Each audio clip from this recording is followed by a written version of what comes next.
Good morning, students. First of all, welcome to you all in MSc first year. मैं आपको आपके syllabus में से जो है पैरासाइटोलॉजी जो पेपर है उसको जो है पढ़ाऊँगा, और आज की क्लास में हम बेसिकली जो है इसके इंट्रोडक्शन को देखेंगे। तो चलिए शुरू करते हैं। तो सबसे पहले जानते हैं कि पैरासाइटोलॉजी है क्या। तो parasitology the branch of biology concerned with the phenomenon of dependence of one living organism on another. तो बेसिकली एक लिविंग ऑर्गेनिज्म जब दूसरे के ऊपर जो है डिपेंड रहता है अपने सर्वाइवल के लिए, अपने न्यूट्रिशन के लिए, तो बेसिकली ये जो घटनाएं हैं तो उनसे जो है डील करती है पैरासाइटोलॉजी। बेसिकली ये ब्रांच है बायोलॉजी की, और जिसमें जो है ऐसे लिविंग ऑर्गेनिज्म की स्टडी करी जाती है जो बेसिकली डिपेंड करता है दूसरे पर। तो क्या कह सकते हैं कि it's study of parasites, there host and the relationship between them. यह एक ऐसी स्टडी है जो कि किसकी है, पैरासाइट्स की है, होस्ट की है, और इन दोनों के बीच में जो रिलेशनशिप है, जो संबंध है, उसकी स्टडी को क्या बोलेंगे, पैरासाइटोलॉजी बोलेंगे। ठीक है, वैसे तो इसके नाम से भी आपको मालूम चल रहा है कि पैरासाइटोलॉजी आखिरकार है क्या, है ना। पैरासाइट्स की स्टडी को क्या बोलेंगे, पैरासाइटोलॉजी बोलेंगे, अगर हम सिंपल वर्ड में इसका मीन निकालें तो। ठीक है, नेक्स्ट आपको इसमें जो है पढ़ने को मिलेगा वेक्टर्स और होस्ट। दो टर्म आपको साफ साफ जो है पढ़ने को मिलेंगे, देखने को मिलेंगे। तो उनको समझते हैं कि वेक्टर्स और होस्ट है क्या। तो वेक्टर्स का वैसे तो मतलब होता है कि वाहक, किसी चीज़ को ले जाने वाला। ठीक ठीक है, किसी चीज़ को ट्रांसपोर्ट करने वाला। लेकिन इसमें वेक्टर का क्या मतलब हुआ, एक वेक्टर जो है लिविंग ऑर्गेनिज्म है जो कि क्या करता है, कैरी करता है किसको, ले जाता है किसको, डिजीज कॉजिंग ऑर्गेनिज्म को टू न्यू होस्ट। ठीक है, एक ऐसे ऑर्गेनिज्म को जो बीमारी पैदा कर सकता है उसको एक वाहक की ज़रूरत है, और वो एक वाहक क्या है, एक लिविंग ऑर्गेनिज्म है। तो ये जो लिविंग ऑर्गेनिज्म है, ठीक है, जो वाहक है, वो दूसरे ऐसे ऑर्गेनिज्म को ले जा रहा है नए होस्ट तक जो बीमारी पैदा कर सकता है। ठीक है, पुराने होस्ट से नए होस्ट तक। So this distinction can be arbitrary, however depending on organism's infection we are most concerned with। तो बेसिकली ये जो डिस्टिंक्शन है वो आर्बिट्रेरी है, लेकिन डिपेंड करता है कि ऑर्गेनिम्स के इन्फेक्शन पर। ठीक है, जिसके ऊपर हम ज़्यादा चिंतित हैं। ठीक है, जैसे हम अपनी बात करें, हम अपनी हेल्थ के लिए जो है हेल्थ के बारे में जो है ज़्यादा कॉन्शियस है और अवेयर होना चाहते हैं, जानना चाहते हैं कि कौन कौन से पैरासाइट्स हैं जो कि हमें अफेक्ट कर सकते हैं। इस प्रकार जैसे कि देखते हैं कि एनोफिली जो मॉस्किटो होती है वो वेक्टर होती है पैरासिटिक डिजीज़ मलेरिया के लिए। ठीक है, और ये हम जानते हैं। ठीक है, क्योंकि हम ह्यूमन की हेल्थ के बारे में जो है ज़्यादा केयर करते हैं। ठीक है, देन दैट ऑफ मॉस्किटो। हमें मॉस्किटो की हेल्थ की चिंता नहीं है, जबकि किसकी चिंता है, ह्यूमन की चिंता है। However, in addition, the malaria parasite has a much greater impact on health of the human host than it does on the health of the mosquito vector।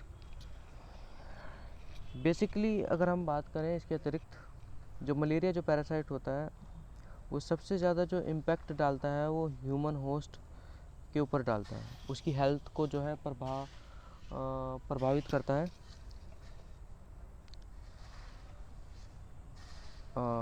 Mosquito vector से ज़्यादा। ठीक है, मतलब जो मच्छर है, मच्छर की हेल्थ को इतना नुकसान नहीं पहुंचाता जितना कि वो किसको पहुंचाता है, ह्यूमन होस्ट को पहुंचाता है, मानव को पहुंचाता है। आपको पता है कि मनुष्य को क्या हो जाता है, मलेरिया हो जाता है। ठीक है, तो होस्ट क्या हुआ, जिसमें कोई ऑर्गेनिजम्स इन्फेक्शन को कर रहा है, पैरासाइट इन्फेक्शन जिसमें कर रहा है। ठीक है, तो वो क्या हुआ, होस्ट हुआ।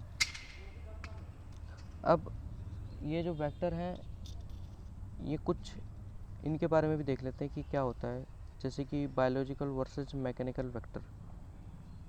ठीक है, the real confusion between host and vector comes from the concept of biological vector. जो वास्तविक जो हम ये कह सकते हैं कन्फ्यूजन है, रियल कन्फ्यूजन है, वो कहाँ से आता है, जो कंसेप्ट है बायोलॉजिकल वेक्टर का। तो इसको समझना जो है ज़्यादा ज़रूरी है।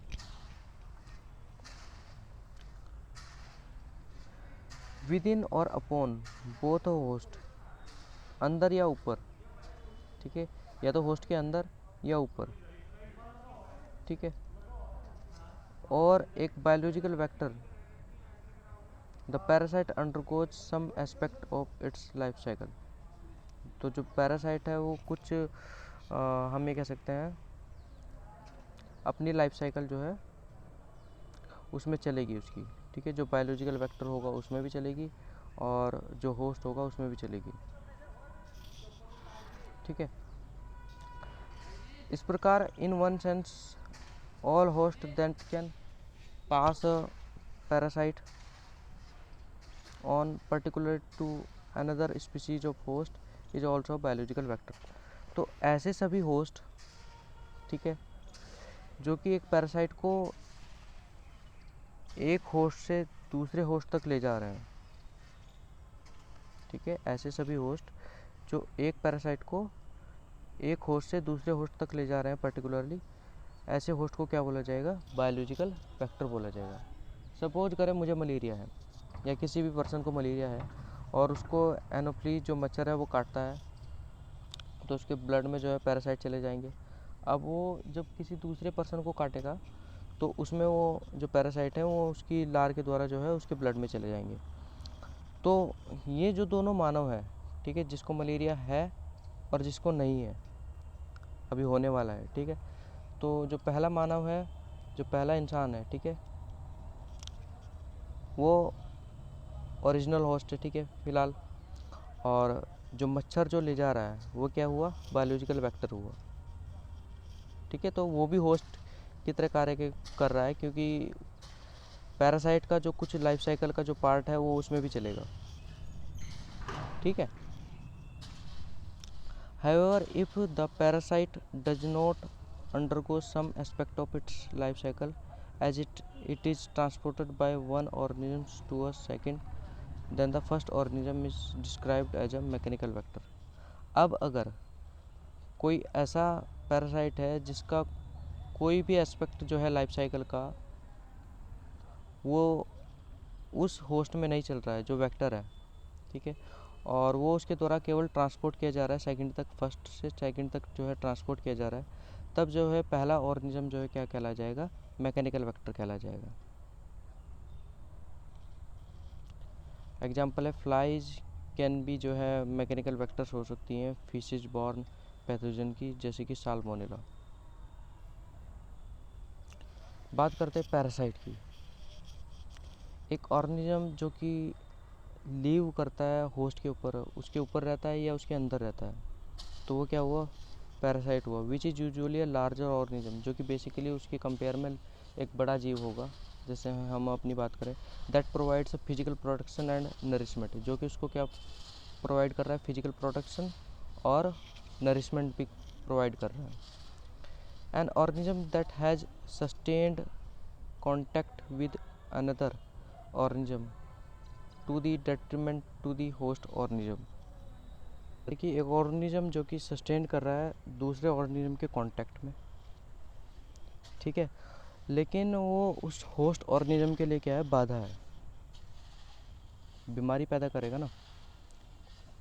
अब बात करते हैं predator organisms that attack another living animal not necessarily killing them, तो अटैकर बोलेंगे या प्रेडेटर बोलेंगे। ठीक है, और prey they are victim. Host की बात करें तो organisms from which a parasite obtain its nutrition and और शेल्टर, तो उसको क्या बोलेंगे, होस्ट बोलेंगे। ठीक है, तो ऐसा जीव जो कि एक पैरासाइट के लिए जो है न्यूट्रिशन भी प्रोवाइड कर रहा है और उसके लिए जो है रहने के लिए जगह भी प्रोवाइड कर रहा है, ठीक है, हैबिटेट भी प्रोवाइड कर रहा है, तो वो क्या हुआ, होस्ट हुआ। अब जैसे कि इंटरमीडिएट होस्ट की बात करें हम, is used normally by a parasite, तो ये पैरासाइट के द्वारा यूज किया जाता है in the course of its life cycle, अपनी लाइफ साइकिल के दौरान, ठीक है। एंड विच इट में मल्टीप्लाई, जिसके अंदर ये मल्टीप्लाई करता है asexually and but not sexually. किस तरह मल्टीप्लाई करता है, एसेक्सुअली, अलैंगिक जनन करता है, ना कि लैंगिक जनन, यानी असेक्सुअल रिप्रोडक्शन करता है, सेक्सुअल रिप्रोडक्शन नहीं करता, ठीक है। नेक्स्ट बात करें definitive host, is the host in which the sexual reproduction of parasite takes place. एक ऐसा होस्ट जिसके अंदर जो है किस तरह का रिप्रोडक्शन होगा पैरासाइट्स का, सेक्सुअल रिप्रोडक्शन होगा जिस होस्ट के अंदर, ऐसे होस्ट को क्या बोलेंगे, डेफिनेटिव होस्ट बोलेंगे। नेक्स्ट बात करें रिजर्वोयर होस्ट की, तो is an organism in which a parasite that is pathogenic for some other species. एक ऐसा ऑर्गेनिज्म जिसके अंदर एक पैरासाइट पैथोजेनिक है, जो पैथोजेनिक है किसके लिए, अन्य स्पीसीज के लिए, lives and multiplies usually without damaging its host, रहता है, मल्टीप्लाई करता है बिना उसको डैमेज किए, ठीक है, तो उसे क्या बोलेंगे, रिजर्वोयर होस्ट। तो ये थोड़ा सा इसका इंट्रोडक्शन था पैरासाइटोलॉजी का, और उसके बारे में हमने जो वर्ड जो है इसमें शामिल हैं उनके बारे में हमने डिस्कस किया। नेक्स्ट क्लास में हम किसी और टॉपिक के बारे में डिस्कस करेंगे या इसी को जो है कंटिन्यू करेंगे। तब तक के लिए धन्यवाद।